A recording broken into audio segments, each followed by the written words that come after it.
Hello, my name is Braxton Jett, and this is the Glass Ceiling Discussion Board. Women and minorities often face significant challenges in attaining top corporate positions in the United States.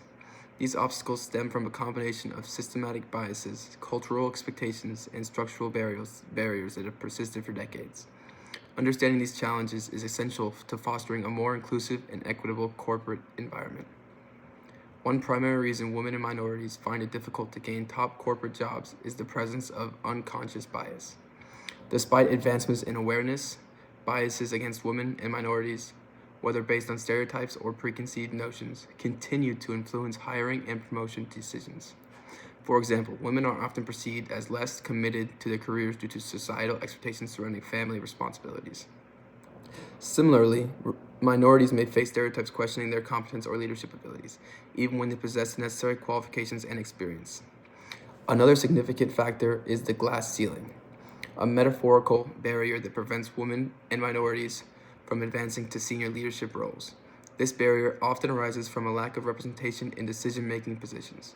When corporate boards and executive teams are predominantly composed of white men, it becomes difficult for underrepresented groups to break into these exclusive networks.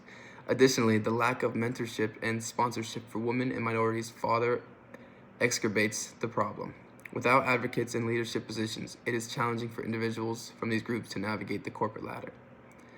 Cultural and institutional practices also play a role. Many corporate environments have historically been designed around the needs and preferences of men, particularly white men. For instance, traditional expectations of long working hours or frequent travel may disproportionately disadvantage women who shoulder a greater share of caregiving responsibilities. Similarly, minorities often face microaggressions or exclusion in the workplaces that lack cultural competency, making it harder to thrive and advance. Looking to the future, there are reasons for both optimism and caution regarding the prospects for women and minorities in corporate leadership. On one hand, growing awareness of diversity, equity, and inclusion issues has led to increased efforts by organizations to address systematic barriers.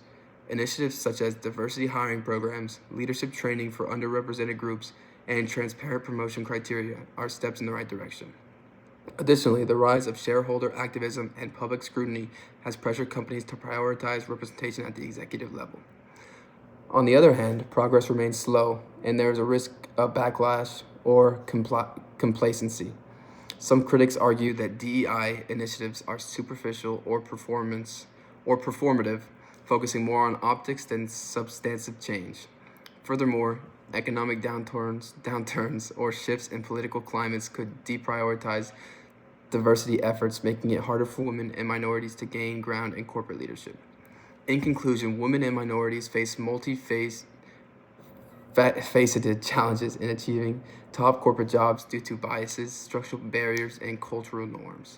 While ongoing efforts to promote diversity and inclusion provide hope for improvement, sustained commitment and accountability are crucial to ensuring meaningful progress. Whether the future gets better or worse will depend on the collective will of society to address these deep-rooted issues and create truly equitable workplaces. Thank you.